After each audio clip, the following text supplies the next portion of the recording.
Today, caught on camera. Still driving on the wrong side of traffic. Ooh. A reckless driver in an allegedly stolen vehicle leads LAPD on a pursuit through the streets of Long Beach. First, a passenger exits the car. Then the driver decides he's had enough too. Doors open. Car's still rolling. Through the guardrail and down over the side. A terrifying scene off Mulholland Drive as rescue crews work to save a driver who plunged more than 100 feet down the hillside. And a plainclothes LAPD officer waiting at a red light when the crime comes to him. A male on the ground at gunpoint and need help. When every second counts and every decision could be life or death, watch these incidents unfold from KTLA's Eye in the Sky and the body cameras of those who risk it all. This is Caught on Camera.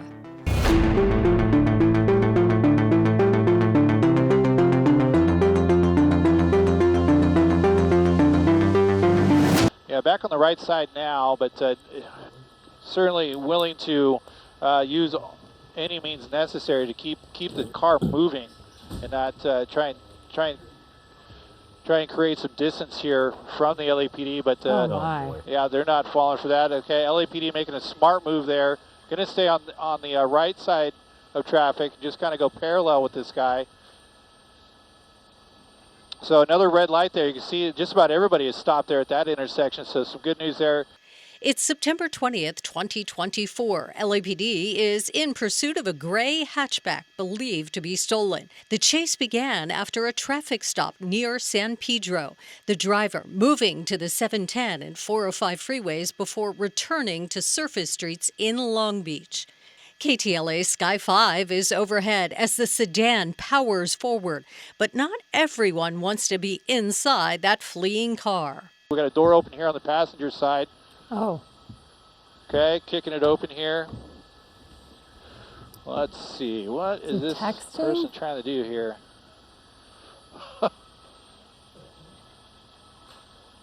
So to me, it would appear that these people are somewhat familiar with this area, so maybe they are setting up to run into somewhere that they know of. The car briefly slows, beginning a lurching stop-and-go journey down Redondo Avenue. Doors still open, no one's out. LAPD is caught up now at this point. Several units directly behind this car. Let's see if he's, nope. Okay, so the passenger's not willing to get out with LAPD directly behind. So it looks like the person that, so my suspicion is that the passenger is with the driver. It's not like like a carjacking situation at this point. Okay, we're up at the major intersection here, Redondo Beach and Willow. Okay, there goes a passenger. Okay. That squad car, one of those squad cars inevitably will stop and question that person that just got out of the car. Assuming that was the person that had the door kicked open, I believe it was the same color pants. Yeah. As the person that was trying to hold the door open with their foot. The passenger now out of the car. The driver of the hatchback presses on the gas, picking up speeds through the streets of Long Beach and under the runways of Long Beach Airport, posing a growing risk to unsuspecting drivers on both sides of the road. Ooh. Oh. Coming to a screeching halt here. Going to go over the center divider. We're going to bring the LAPD along with them. I mentioned Long Beach PD earlier. They could very well be involved in this pursuit. I don't know for certain at this point. And as fast as this car has been moving around here, I just haven't had the opportunity to look at all the squad cars that are directly behind. If they're not involved, they are certainly aware that this pursuit is making their way through the area. So there is a possibility they could be involved. I will say that LAPD does have the lead as far as this pursuit, and it is their helicopter that is directly overhead. The driver continues down North Lakewood Boulevard, working to create distance from the LAPD by weaving around traffic, driving on the wrong side of the center median. and powering through intersections. They're not falling for that. Okay, LAPD making a smart move there. Going to stay on the right side of traffic, just kind of go parallel with this guy. So another red light there. You can see just about everybody has stopped there at that intersection. So some good news there. Now that we're on surface streets, you can certainly hear those lights and sirens coming up. And you know, anybody that most people hear that, they know to just kind of stop and let the emergency vehicles through. So it's a good sign that we're seeing LAPD keep up with this guy and bring attention to the public that this guy's driving so fast through the city. It looks like we're in Lakewood now, actually. So Lakewood Boulevard, making our way northbound. We got a little ways to go before we hit the 91, but that would be the next nearest freeway if he keeps going in this general direction here. He's flying down these surface streets. Yeah, now he's on a little access road there. A lot of homes here. LAPD slowing down just a little bit there. They know they have a helicopter. The helicopter is going to stay overhead, and so they're going to slow down, knowing that there could be pedestrians walking around here. You got a lot of parked cars. Don't want this guy to slam into a parked car if they can avoid it. And I think we saw that coming there. And he's up on the curb, kind of grazed that sign there. LAPD's, well, they're going to do the same. Not much choice there. The fleeing suspect is making his own rules as he moves from the sidewalk to the wrong side of Del Amo Boulevard, leaving Long Beach for Lakewood and officially entering LASD territory. Still driving on the wrong side of traffic. Ooh, people trying to avoid coming up on the red light, cross traffic, barreling through. Ooh, just a really dangerous situation here with this one guy. Now that he's by himself, we may see him drive even more erratic than what we have seen before, and he's definitely shown that within the last 15 minutes since that passenger exited the vehicle out in Long Beach. Just to recap, this started around noon in, Rich, I think you said possibly San Pedro, but definitely picked up around the Long Beach Harbor area, north of the docks. Stolen, we believe it's a stolen SUV, and that is what started this pursuit when the driver did not cooperate with police, and that's been going on for about 45 minutes now. The stolen vehicle suspect definitely moving more erratically, twisting around cars on both sides of the road and barreling full speed toward oncoming traffic. A nerve-wracking situation that LAPD is working to bring to a swift end. This guy on the surface streets has been extremely dangerous. We're going in for a pit here, possibly. Driving on the wrong side of the road. Let's get back to Rich. We may have a pit maneuver coming up here. Yeah, it looked like they were. This is the closest we have seen the LAPD get to this great vehicle. It looked like he was getting in a position there to possibly pit this car. Look, considering the street conditions here, this might be an ideal place to do so. And this guy's still speeding up, trying to race the LAPD here, but it looks like he's going to go in for the pit right here. There we go. Tapping the car. It looks like he accelerated. Now he's back on the wrong side of traffic, so he's going to have to try and find another opportunity here to see if he can get. He's not boxing himself in, so still going here. A swing and a miss for LAPD with their attempted pit maneuver. The driver now exceeding 60 miles per hour. His attempts to evade getting even more desperate and dangerous. Ooh, coming to a stop. What's he doing here? It looked like he was trying to. All right, so he's trying to spin around here. He's up on the sidewalk here. Okay, cutting through onto another little access road. Okay, he's going to go right underneath us here into the residential area. Okay, so we're on the border of Cerritos and Lakewood here. And I don't think LAPD is going to try and pit him in this right here in the neighborhood, but still staying right behind. Ooh, he's into a cul-de-sac here. Okay, so doors open. Car's still rolling. The driver hits the end of the road and speeds off on foot. If Sky 5's speedometer is correct, he's running as fast as 17 miles per hour across that well-maintained grass. But he's about to run out of gas. They may be in foot pursuit directly behind this guy. Mike, can you see any of the units? Okay, so we see at least one officer back there trying to catch up. No squad cars, but he's got got his hands up. He's in other running words, out of kinda- gas. He's not used to Yeah. running. You can tell. This is not a guy that gets up Yeah, and jogs for that's- 3 miles every morning. Despite the joggers. Yeah, you're probably right. You probably won't be jogging 3 miles for a while after this. But so it doesn't look like he's got it. So he doesn't have anything in his hand. So The driver turned runner turned out of breath jogger turns the corner, and he's not alone as others make up ground. There we go. catch up. Yeah. Someone So we right got behind at him. least 1, 2. Yeah, he knows he's about to be caught, but he's gonna see it through. Oh, He's there goes the acting like taser. a regular jogger in the And- neighborhood.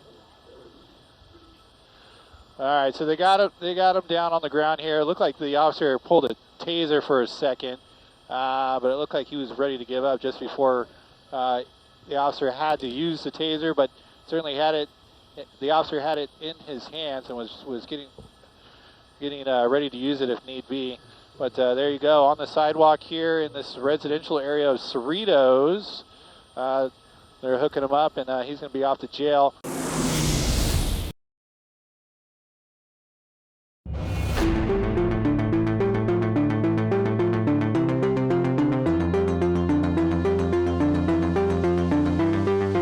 We're going to Studio City. As you can see, a driver has crashed. This is right off the side of Mulholland Drive. Rescue crews are on the scene as we speak. Rich Prickett, live overhead in Sky 5 HD with the very latest of what is happening here. Rich, good morning.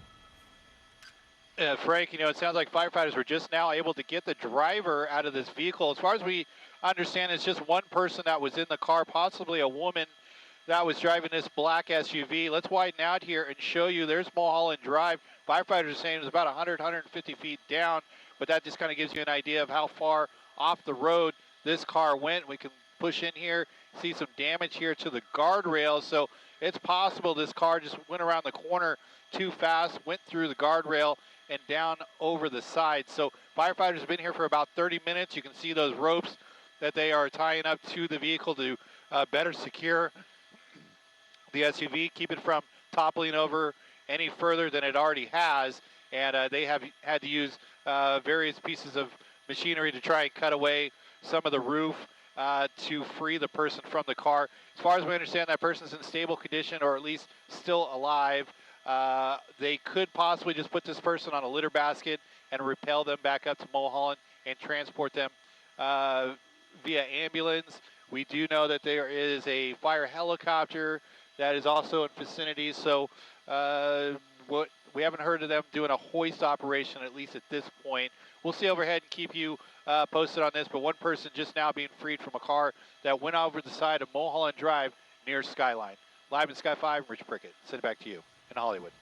One of the things that I'm sure investigators will look at is whether this driver somehow missed that turn. And when you were widening out there a second ago, you could really get that perspective of that sort of hairpin turn that one has to make. And if you are going at any rate of speed or not paying attention or become distracted or have a medical episode of some sort, this could easily happen. Yeah, that's what it looks like to me, just based on the angle there, so the curve and then the guardrail damage. We have seen a number of cars come off of Mulholland right in this section near Skyline, as a matter of fact, but it would appear that that person was traveling westbound along Mulholland and didn't negotiate that turn properly and went right off the side here and went about 150 feet from that guardrail, and you still see numerous firefighters here still working to, just before we went live, I heard they had freed somebody that was under the car. Oh. And I'm hearing that there could be someone still in the car. So I'll update you as soon as I know, but they are still working on at least one, if not two patients here in this black SUV. And we're waiting to find out if they're going to attempt a hoist operation, which, for terrain-wise, I believe they can bring these people up to the road, but sometimes it is quicker to get the person to the hospital, depending on their condition, via helicopter, and we're going to find out here momentarily. But you can see one person right there now being brought out on a backboard, and they're going to secure that person right there on that blanket, and that's what they can tie up ropes to, whether or not they're going to do a hoist or just kind of bring this person back up to Mulholland Drive. But you can see she's moving. Yes. She's got her hands moving, so that's a good sign. And it is possible they could just transport this person via ambulance. And again, still awaiting confirmation if it's just this woman that was in the vehicle. That's what we heard initially. And you can see her being packaged up, and just kind of based on the language here from the firefighters, just kind of the body language, I believe she might be the only patient at this point. I also think when you look at this, the depth perception is hard to gauge from the helicopter, right? Because for many of us who have taken this stretch of Mulholland, it really is much steeper than I think it appears from this vantage point. And like we have said, obviously this car if they're going flipped to hoist her up a couple of times in order to land on its roof like that. So. And to your point, Jessica, you can see the firefighters who are coming back up. They can't just walk up. They're using a rope to pull themselves up.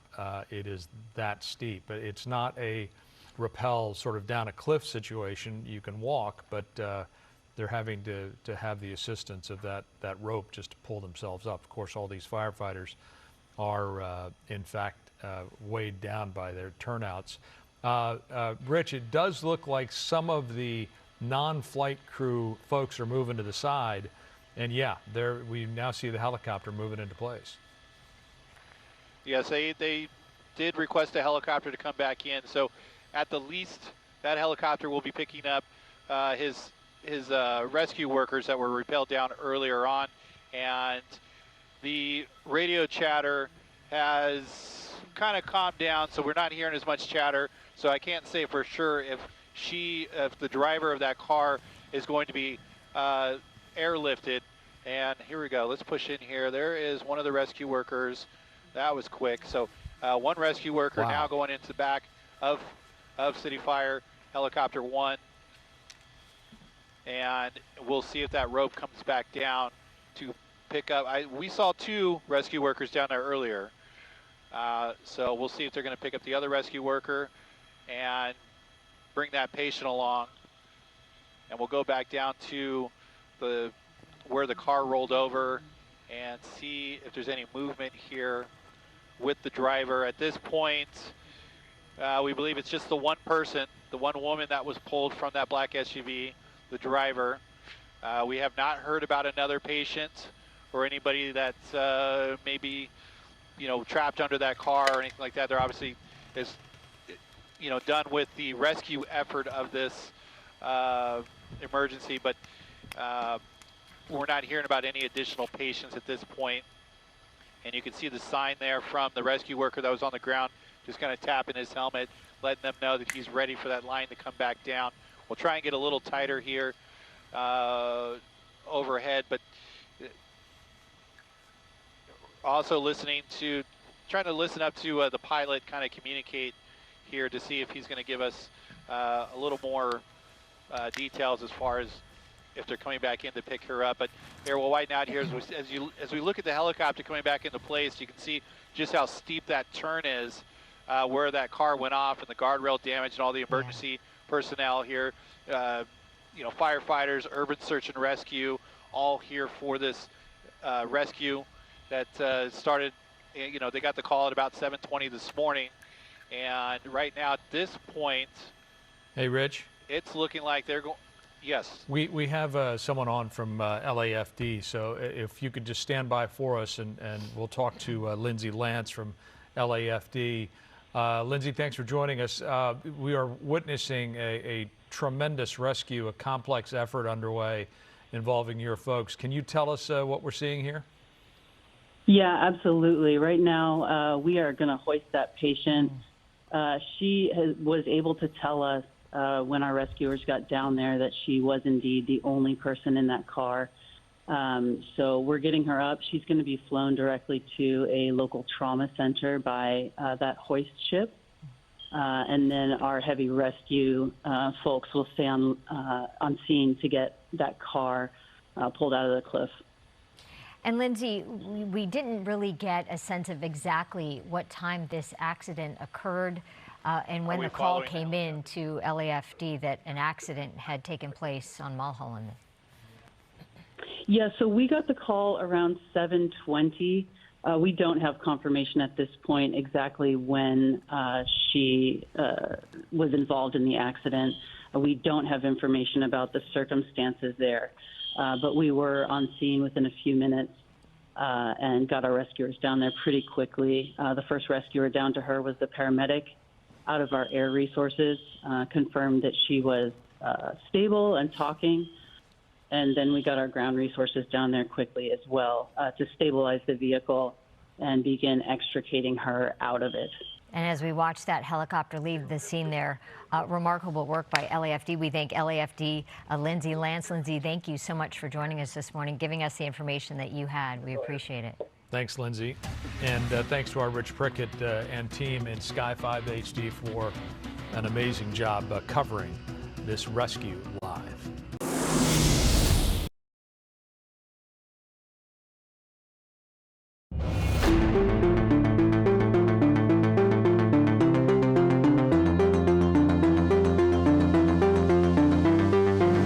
It's a sunny December morning in the Westlake District. An on-duty, plainclothes LAPD detective assigned to the Rampart area is stopped in an unmarked vehicle at a red light on Olympic and Alvarado.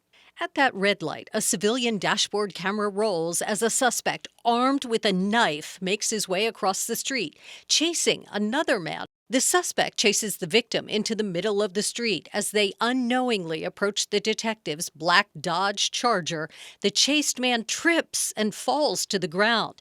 That's when the suspect, later identified as 42-year-old Johnny Valencia, approaches and begins stabbing. Rampart Area Detective Robert Chu exits his vehicle, gun drawn. Valencia turns toward the officer, knife still in hand, and that's when an officer-involved shooting takes place. Valencia, struck by bullets, falling to the ground. Detective Chu requests help from patrol units. William 81, officer needs help. Shots fired. Olympic, Alvarado. I got a male on the ground at gunpoint and need help. All units, officer needs help. Olympic and Alvarado. Officer needs help. Vulture and Alvarado. Shots fired. Officers go search for the suspect on the ground. Body-worn cameras roll as more officers arrive on the scene.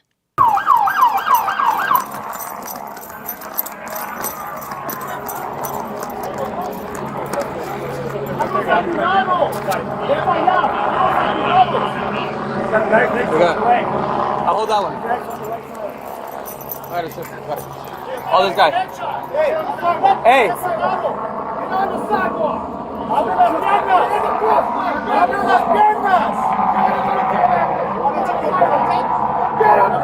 Yeah. Hey, hands to your side. Hands to your side. Manos al lado. I'm gonna have come, okay? Give me that, bro. Don't move, okay? Take a look at that moment again. There, next to the wounded Valencia, is his knife, thrown on the ground.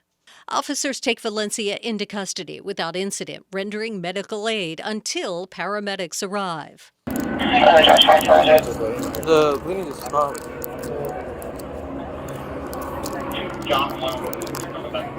Yeah, it's coming, okay?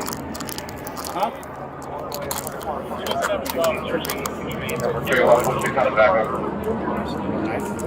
Yeah. You know what? Got blood on my. You got what? I got blood on.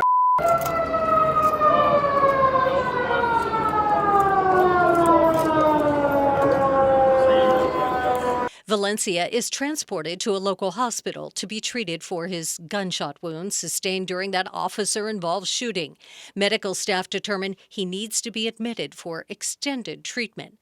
The 42-year-old LA resident is absentee booked for attempted murder.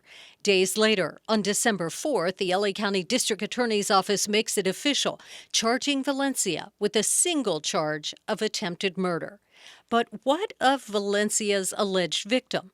They were also transported to a local hospital, and as of January 2026, both Valencia and his victim were listed in stable condition. Meanwhile, the LAPD continues to investigate and analyze the incident, working to determine if the officers' tactics, drawing and exhibiting their weapons, and use of force meet the high standards expected of all LAPD officers. That use of force caught on camera.